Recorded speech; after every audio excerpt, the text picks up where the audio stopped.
Iskeel soddomii torba lakkoofsa 11 boqaasinaa dubbisi. Ergasiis anatti dubbatee yaa mucaa namaa lafeen kun guutummaa mana Israa'el kunoo isaan lafeen keenya gogeera abdiin keenya citeera nuyis raawwannee banneera hin jedhu. Kanaaf ati isaanitti raajii dubbadhu. Waaqayyo gooftaan yaa saba koo kunoo ani awwaala keessan nan bana isa keessaas isin nan baasa biyya Israa'elittis deebisee isin nan galcha. Isin yaa saba koo ani awwaala keessan banee isa keessaa yommuun isin baasu ani Waaqayyo akkan ta'e isin hin beektu. Ani hafuura koo isin keessa nan kaa'a isinis hin jiraatu biyya keessanitti isin nan galcha. Yommus ani Waaqayyo kana akkan dubbadhe akkan godhes isin hin beektu jedhee kana Waaqayyotu dubbate. Akkan dubbadhe akkan godhes jedha Waaqayyo jedhame hin dubbata raawwataidha. Waaqayyo gara biyya lafaa dhufee bara gara biyya lafaa dhufee fakkeenyaan dubbata. Waa'ee sanyii dubbachuu yoo barbaade waa'ee qonnaan bulaa haasa'a. Waa'ee laphee dubbachuu yoo barbaade waa'ee qonnaa waa'ee maasii haasa'a. Namicha tokko ture sanyii facaase. Sanyii inni facaasu kun inni tokko qoraattii keessa bu'e, inni tokko karaarra bu'e, inni tokko dhagaarra bu'e, inni tokko immoo lafa gaariirra bu'e. Yesuus waaqarraa gaafa dhufe waa'ee maalii haasa'a gaafa jennu waa'ee fakkeenyaan waa'ee namaa haasa'a. Yesuus qonnaa qotuun dhufne yookiin immoo waa'ee warra beetiin itti kenname waaqarraa gaafa dhufe namicha tokko ture biyya fagoo dhaquu barbaadee meetii kenne tokkotti lama tokkotti sadii. Inni sadii ja'a godhe, inni lama afur godhe, inni tokko immoo awwaalee na dhaggeeffadhaa. Isa eebbisa baay'isee taa'e sanaan eebbisee isa immoo baay'isuun ittiin hojjechuu dide sanaan iddoo dukkanaatti darbatame jedheen jedha. Waa'ee sanyii gaafa ta'u inni qoraattii keessaa hidhameedha. Inni dhagaarraa biqilee gogeedhaan isa karaarratti bu'e immoo simbirroota fudhataniidha. Waa'ee lafa gaarii gaafa ta'u immoo dachaa 30dha. Dachaa 60dha. Dachaa 100dha. Hamma kana maaliif dubbata gaafettan Waaqayyo baroota keessatti raajotatti fakkeenyaan haasa'a. Maal godheennan namicha suphee dha'u bira dhaqinaan jedheera Ermiyaas immoo eessa dhaqi? Neerge maal godheennan akkanaan jedheennan namichi suphee dha'u kuni yoo harkatti tabilaashee deebi'ee diigeen sirree suuree kanaafiyyuu anatu si uume anatu akka barbaade si godha. Kanaaf kutaa kana keessatti Waaqayyo waa'ee lafee indaaqqoo, lafee horii, lafee loonii haasa'uu barbaade minna dhaggeeffadhaa jedha. Kutaa kana keessatti Waaqayyo waa'ee maalii haasa'e gaafa jennu waa'ee saba isaatti tokko haasa'uu barbaade. Sabni kun saba dhuunfaasaa, sabni kun saba kakuu, sabni kun saba akeekaa, sabni kun saba waamichaa, sabni kun dhaggeeffadhaa saba gatiin irra jiru, sabni kun saba Waaqayyo ofiisaa ittiin mul'ise waa'ee saba Israa'el haasa'uuf waa'ee lafee haasa'a. Namoonni baay'een miilaan dhaqee gara lafeedhu miilaan hin nanne mul'ataan dhaqee miilaan hin nanne maal hojjeta miilaan dhaqee ajaa keessa maal hojjeta gaafa arga mul'atichuu nama suukanneessa Ameerika kee olkaas waan sitti maan abdiin siin citin kan wal badda galgala irra deebi'a waaqa durattan sitti maa du'aa guyyaa afurii mini isaa 40 akka seenaan kee jijjiirama ila waaqa isa jiraataa durattan sitti maa dhaggeeffadhaa waaqa durattan sitti maa du'aan kee guyyaa 40 iyyuu Abraha naanaaf akka tola lafa gayyadee akeekatiya inni kee waggaa 40 waggaa 60 inni qabame sun hin gadhiifama akka waaqayyo abdiin siin citin olkaas akka kee Ratiana rabagayya elos kapariana akene waaqayyo jiraabti nora kana waa'ee maalii haasa'uu barbaade waa'ee maalii dubbachuu barbaade waaqayyo gaafa jennu saba tokkotu meerree beekam abdiin keenya citeera lafeen keenya gogeera jedhu Ergasiis anatti dubbate. Yaa mucaa namaa. Lafeen kun guutummaa mana Israa'el. Lafeen kuni guutummaa mana Israa'el. Kunoo isaan lafeen keenya gogeera. Ilaa dhaggeeffadhaa. Abdiin keenyas citeera. Wayikaanaa kaamee achumatti jarri kun du'anii ruboo lubbuudhaan jiru. Garuu maal jedhu ani gogeeraam jetti. Fayyaan utuu deemtu. Fayyaan utuu deemuutu harka lama qabu miila lama qabuutu. Ankoo kana booddeen jiru jedha. Olkaas akkasitti himaa. Galgala kana maqaa gooftaa Yesuus Kiristoosiin inni jiraataa ta'e afurii tokko sitti agarra. Maaliif dhaggeeffattanis fayyaa maqanis uffattee utuu deemtu fayyaa uffata uffatee utuu deemu ankoo hin jiru jedha. Marata fayyaa utuu siraasa inni hojiidha kan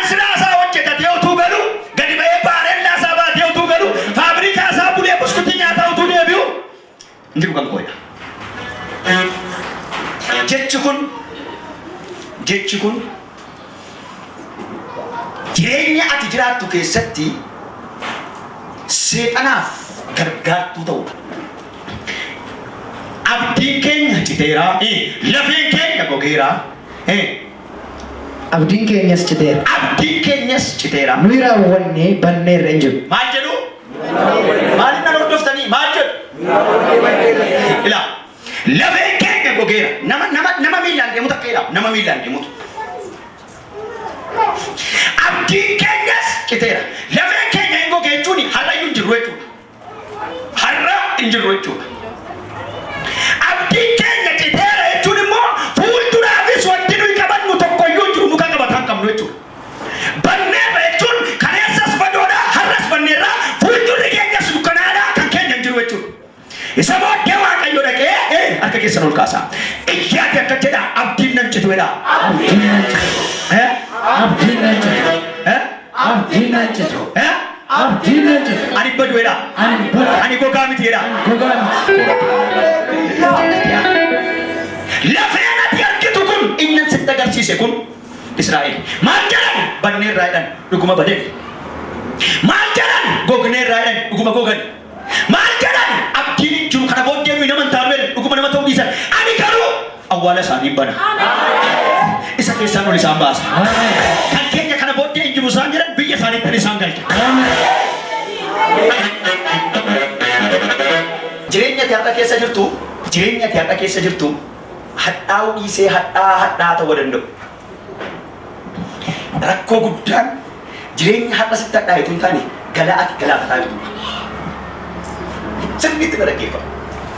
Sirratti raajamaa gaafa jedhu maqaan si waamame hundumtuu lakkaa'ame maqaan waamame raajiin raajama. Irraa hubatamu garuu maaliif irraa hubatamu beektaa? Qulfii isaa asirraa paaspoortii isaa.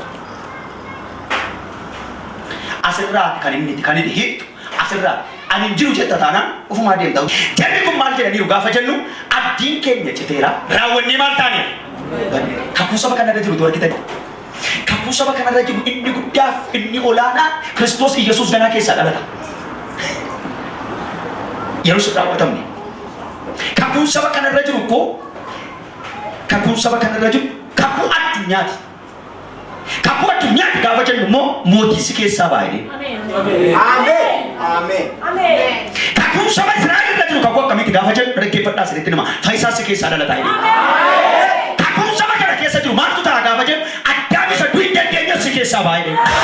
Isaan garuu abdiin keenya citeera. Lafeen keenya gogeera. Raawwannees banneerra. Jecha kan sana argitanii lafeen keenya gogeera. Abdiin keenya citeera. Raawwannees maal taaneera?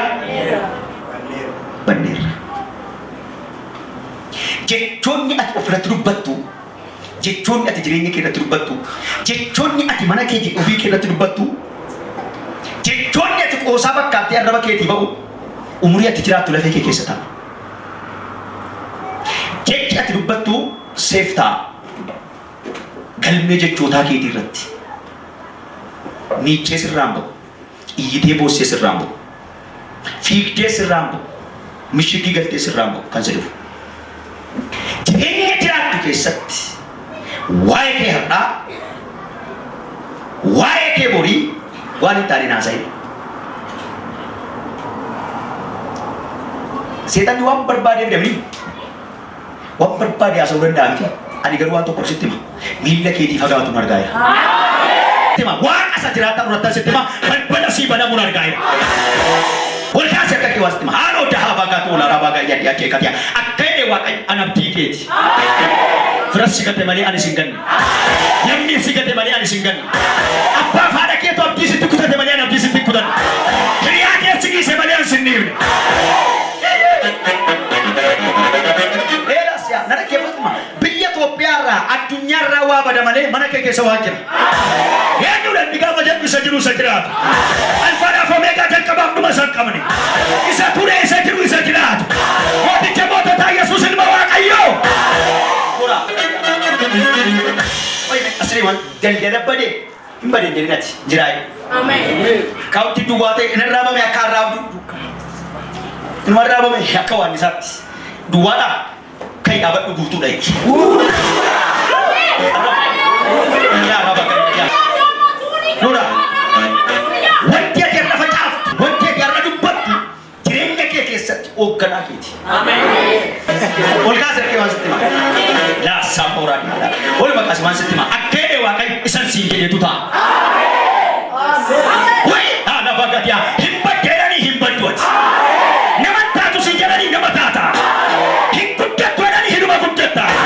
Atileetiidha hin milkooftananii waan qabata sitti hima waan caatu harka kee gara. Yaaloo raha bagadiyaa jeekadiyaa. Afiif dabalee galma geessuranii waan qabata sitti hima galma geessa. Nora.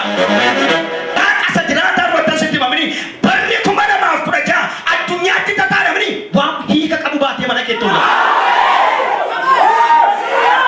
Lato saka parato la roba kaya erkamoota dura keetti milkoomina baatanii argaya. Har'a baaraan daatee sabuna birrii 15 dibamni waan qaduratti asitti makiraataa duratti asitti balbaloota banamanii argaya. Utuu yaadatamtuun argaya. Utuu gargaaramtuun argaya. Nora. Amen. Invoco sopra Inda wika Diga ta'ala baga Isinin ganu isiniwa Waan adwata sitti mamni hinuma rahawwatam Musa rahawwata yadi achee kata Warri meerreedhan jechaata fugaara tolba Hibbadda warreedhan hibbadu sanyii badiisaati Si keessa sanyii jiraataatu jira Iyya abdiin kutan wedhaa Gadi naasa wedhaa Sodaan wedhaa Mirran wedhaa Nora Ini dura dapat dua koraga. Ini dura dapat dua koraga. Si babbana. Ila itu ya ada dokter harga. Ila waktu juru beri berbara si bada harga. Ila nuga Yesus dura kita tarif harga. Ila tutu tuan cabut dura harga. Ila berbara bada harga. Ila renyara dura kita. Walu kania. Hey. Hikir mana beri? Jangan jangan kau dah. Dua dah beri. Kutu jangan kau dah. Bukan ada beri. Fatih dia berita.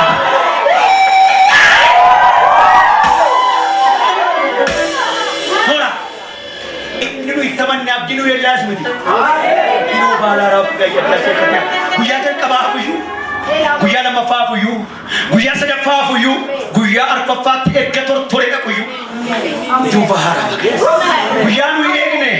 Yeroo nu waggaa 10 eeg nana fuyu. Jittimata fuyu. Soddomata fuyu. Afurtamatti dhufee 16 nu deebisa. Guyyaa jalqabaa eeganii homaa. Guyyaa lammaffaa eeganii homaa. Guyyaa sadaffaa eeganii homaa.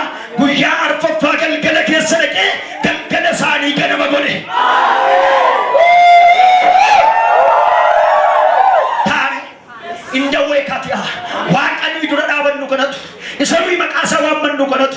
Isa nuuf jedhee qaaneedha malee isa nu qaanessu miti. Isa nuuf jedhee salphateedha malee isa nu salphisu miti. Wayiif ture ulfinaaf ture obboleessu. Wayiif ture kabajaaf ture obboleessu. Obboleettiin ana wayiif cal jedhee kabajaaf cal jedhee. Yaada tamta harka namta. Harka namaatti sinniisu abdiin kutatin. Mana namaatti sinniisu abdiin kutatin. Imimmaan kennu gudiina kee miniin abdiin kutatin. Gadda kee kana biran darbu gara jabeessa mitiin abdiin kutatin. Nora. Jaatia hasuka. Abrozenda wika. Akka jedhaana duukaa innan dura jiru jedha. Innan dura isaa dhaabadhe jedha. Innan waaqessu jedha. Waaqa bara baraati jedha. Utuunni guyyaa arfaffaan nanne ta'ee maal jedhu laata? Utuunni bultii torbatti dhaqeera ta'ee Alaazar du'ee hafeera ta'ee maal jedhu laata? Maqaa akkamiin kennamaaf laata? Firri keessan meerre. Inni siin fira jettan meerre. Inni ganamaaf galgala mana keessan dhaabatu sun meerre. Lagaasi yaa bagaa. Efraatiyaa. Yeroo nyaataa dhufee yeroo gaddaa sin baqate. Yeroo nagaa dhufee yeroo boo'ichaa sin baqate. Akka jedhu hin turani. Ligaatiyaa galmee kana galchuu dhaqeen. Gaatii bahartuu kan baradhaa. Salphina guute irratti ulfinaan mul'achuudhaaf dhaqe. Haala jireenyaan jecha diinotaan wallaansoo ormootaatiin laphee keerraa famin hin dhufa. Yakkineerra fuula waaqayyooti banneerra. Cubbuu hojjenneerra jal'ina hojjenneerra sirriidha. Garuu Israa'eliif ammayyuu abdiin jira. Yeroo isaan abdii kutatanii mana qulqullummaa keetti balbala garaadhaan ciisanitti salphina haasa'anitti. Nurraa bakayyaa jeeqatiyaa. Kana booddee kan keenya jiru kan keenya dhumeera. Barri keenya dukkanaa barri keenya salphina inni waaqayyo jedhee safeera sababni isaa cubboo jenneerra ormoota wajjin wal fuuneerra ormoota wajjin seera gaa'ela raawwanneerra wal makneerra kan keenya kana booddee jiru gaafa jedhan sanyii Eelaam keessaa tokko dhufe maal jennaan hin sodaatinaa Israa'elootaaf ammayyuu abdii jira badii keenya sirriidha cubbuun keenya sirriidha daddarbi keenya sirriidha garuu ammayyuu abdii jira dhiiga ammayyuu abdii jira jedha warra fagoo ta'anii dhiyoo ta'anii gadda kee dhaggeeffadhu salphina kee eegattu sitti dhiyaatanii ulfina kee mana kee tolgalanii ulfina kee qoda bukoo kee keessatti maaddii kee irraa yeroo hiyyeessonni nyaatan argu warri abbaa afaan hin qabne harka kee irraa yeroo isaan sooratan argu Yesuus nuyi waaqessinu kun mootii nuyi dura isaa dhaabannu kun eenyu nuyi abbaa jennu kun abdii nuu ta'uu dhufe akka ijoollee abbaa hin qabneettan isin hin dhiisu nan dhufa isinin fudhadhaa sodaatinaan biyya lafaa moo'eedhaa jabaadhaa ani kuftuu hin badduun jenne mogolbuusii nutti hin nadheen nun sodaachifne waaqa akkasii qabnan waaqa danda'u qabdu obboleessu waaqa danda'u qabdu jabaadhu hojjedhu kadhata keetti jiru jabaadhu daldali kadhata keetti jiru jabaadhu fiigi shakala keetti jiru kadhata keetti jiru bitaa mirga kee ilaali naman taatu warra sin jira ilaali innan dura dhaabadhu waaqayyo irraa kaa jireenya haaraa jalqabda inni guddaan garuu si taa arraba kee meetti maalaa isaa ol ta'edhaanii karaa akkamii qabdaa jedhaanii annaman ta'uu qabda taanaan dafi qalbii jira sitti araaruu danda'a waaqayyo ani badeeraa dubbataa ol taanaan dafi qalbii jira cabeeraan koo kana booddee jiru jettee ofirratti haasoftee taan liirraa waaqaatiyaa barri jireenya koo mana jiraa hin durumaan jedhin lakki inni jalqabaa jireenyi inni jalqabaa arraba keenya irraa madda dubbiin jalqabaa abdiin keenya citeera lafeen keenya gogeera raawwanni banneera jecha ulfitti kan argitan jecha arraba isaanii kun raawwate hin badanii gaafa jedhu yeroo kana hin banne Yesuus Kiristoos gara biyya lafaa dhufee dhalatee du'ee awwaalamee du'a moo'ee ol ka'ee waggaa 70 mootiin yeroo jedhamu ka'ee yoo xinnaate miliyoona 60 ol moora isaanii samuunaa godhe Israa'eloota lafarraa balleesse maal jedhanii waan ta'eef banneerra jedhan eeggadda 19 wayi itti deebi'anii kakuudhaaf safuu kakuudhaaf jiraatu malee arraba isaaniif hin jiraatan badanii dhumanii addunyaarra kana maaltu fide gaafa jedhu arraba kee tomaas itti fida arraba kee boolesti qota kiyyoo seexanii sii kaan hin qabamtu kiyyoo arrabi kee kaan hin qabamtaati boolla diinni kee qote lixxooti boolla ofii keetii arrabi kee qote lixxaati eekaa dhaabadhaa nambi tanan hooggana hidhaa sadii waa kadhadhaa ija keessa nuunfadhaa harkeessa nuun kaasaa kadhatan amma kadhadhu kana amanaa ammatu waaqayyotti sabantii waa qabane kanatu taa jennaan ntaa raawwatamaa jekin argita garuu keessaa nyaattu jedhame amma ani amanee waa dubbadhaa saba kaaba jiruuf saba kibba jiruuf saba bahaa jiruuf saba dhiyaa jiruuf saba mana hidhaa keessa jiruuf namoota hospitaala jiraniif namoota itti cufamee jiruuf namoota karaa wallaalaniif namoota daandii wallaalaniif namoota jireenyi itti hadhaa'eef humna maqaa Yesuus Kiristoos namicha Naazreetiin balbala baneera.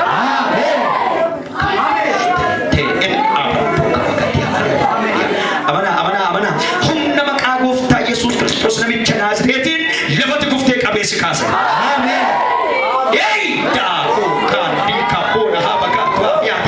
Humna dhiiga Yesuus isa golgootaa gubbaatti waggaa 2 lole cubbamoota gidduutti hattoota gidduutti isa lole humna maqaa gooftaa Yesuus Kiristoos saba kanatti balbala baneera. Saba kanatti balbala baneera. Saba kanatti balbala baneera. Dhaloota waan qabatu wal ilaale dhaloota itti cufame dhaloota baratee itti cufame dhaloota daldalee itti cufame dhaloota hojjetee itti cufame dhaloota fiigee itti cufame dhaloota gamana